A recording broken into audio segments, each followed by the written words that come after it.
afternoon. We are coming live to you from Nairobi, Korogocho at St. John's Catholic Church.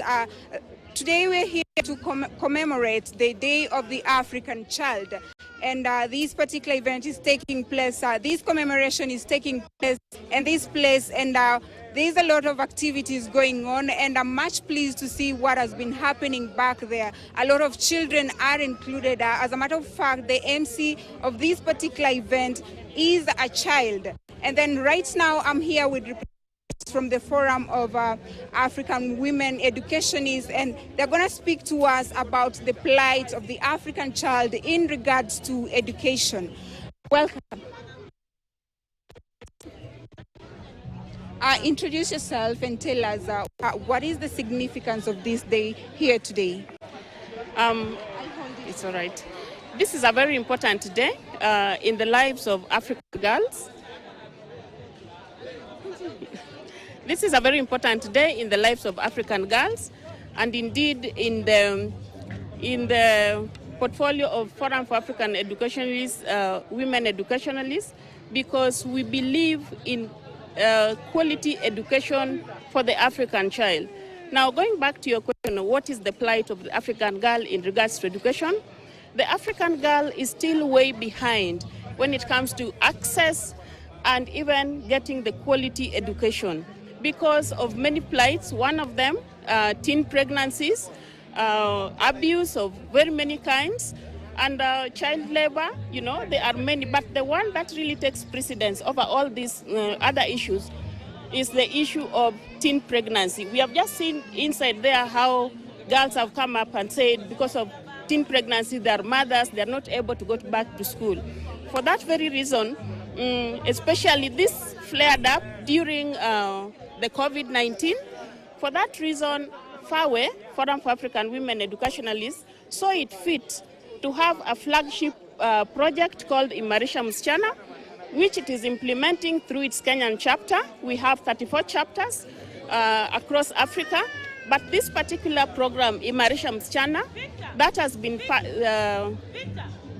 that we are partnering with the MasterCard Foundation, sees to it that girls, especially those who have been pregnant or those who are teen mothers, have a second chance to education.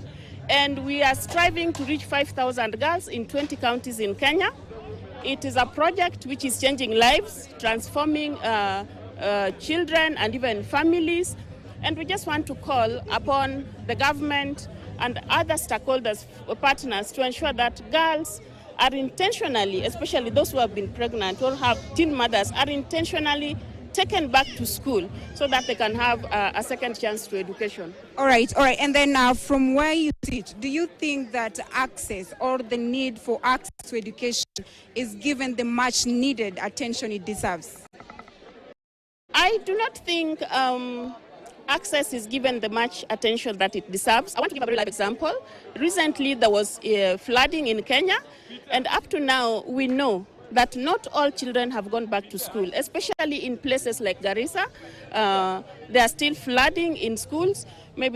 So the issue of access has not been given that much prominence, but I believe in a united front, the government must up its game to ensure that that happens and every child has the opportunity to get quality education. All right, and then when you speak about access to education, so then what initiatives or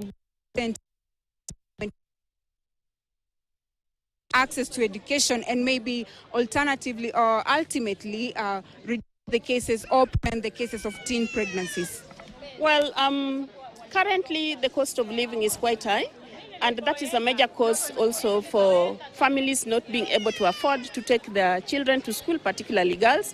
We are in an African society, so that when the money is not enough and you have a boy and a girl, most likely you let the girl, drop out of school and you continue with the boy.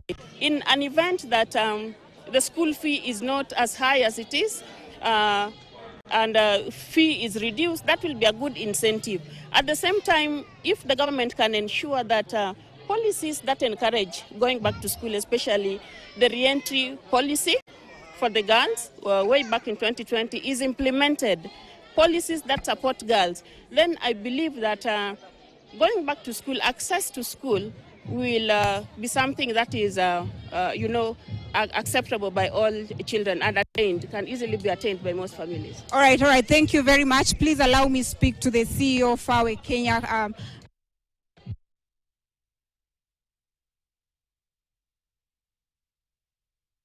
Traditional problems, traditional issues surrounding access to education, like parents, guardians giving a preference to male children as compared to the female children in